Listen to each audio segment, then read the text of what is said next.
அவரைப்பருப்பு சாதம் பண்ண போகிறோம். அதுக்கு 1 டம்ளர் சாப்பாடு அரிசி இந்த டம்ளருக்கு, இந்த டம்ளருக்கு அரை டம்ளர் அவரைப்பருப்பு.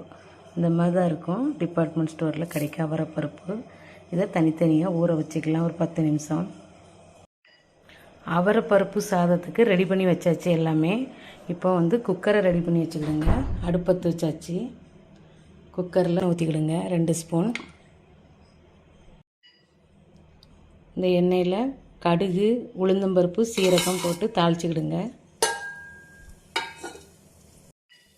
4 வரமிளகா, 2 பச்சை மிளகாய் போட்டுக்கிடுங்க. 2 கருவேப்பிலை போட்டுக்கிடுங்க. இதில் தட்டி வச்ச பூண்டு போட்டுக்கிடுங்க. ஒரு 100 கிராம் சின்ன வெங்காயம் கட் பண்ணி வச்சுருக்கு, இதையும் சேர்த்து நல்லா வதக்கிடுங்க. 2 தக்காளி கட் பண்ணதை சேர்த்து வதக்கிடுங்க. அதுக்கு தேவையான அளவு உப்பு சேர்த்துக்கிடுங்க.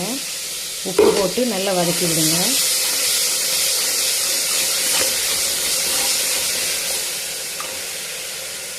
இதில் 1/4 ஸ்பூன் மஞ்சத்தூள், அரை ஸ்பூன் மிளகாத்தூள், 1 ஸ்பூன் சாம்பார் தூள் போட்டு கலந்துக்கிடுங்க.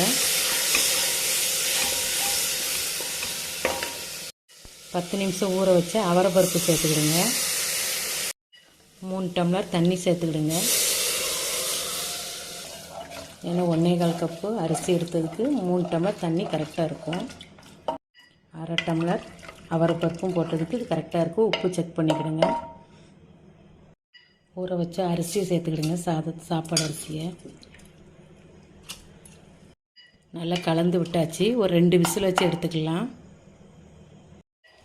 பருப்பு சாதம் பாருங்கள் சூப்பராக ரெடி பண்ணியாச்சு.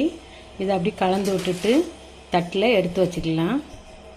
பாருங்கள் சூப்பராக குழையாமல் சூப்பராக வந்திருக்கு சாதம். அவரைப்பருப்பு சாதம் சூப்பராக ரெடி பண்ணியாச்சு. கொங்கு நாட்டு ஸ்டைலில் இருக்கும். இந்த சாதம் நைட்டு வரை வச்சுக்கலாம். நல்லா அப்படியே டேஸ்ட்டு அவ்வளோ அருமையாக இருக்கும். அவரைப்பருப்பு கிடச்சிதுன்னா இந்த மாதிரி செஞ்சு பாருங்கள். இந்த மாதிரி துவரம் பருப்பில் கூட நான் சொன்ன அளவு மாதிரி செஞ்சு பாருங்கள். அதுவும் நல்லா டேஸ்ட்டாக தான் இருக்கும். இந்த வீடியோ பிடிச்சிருந்தா லைக் பண்ணுங்கள், ஷேர் பண்ணுங்கள், சப்ஸ்கிரைப் பண்ணுங்கள்.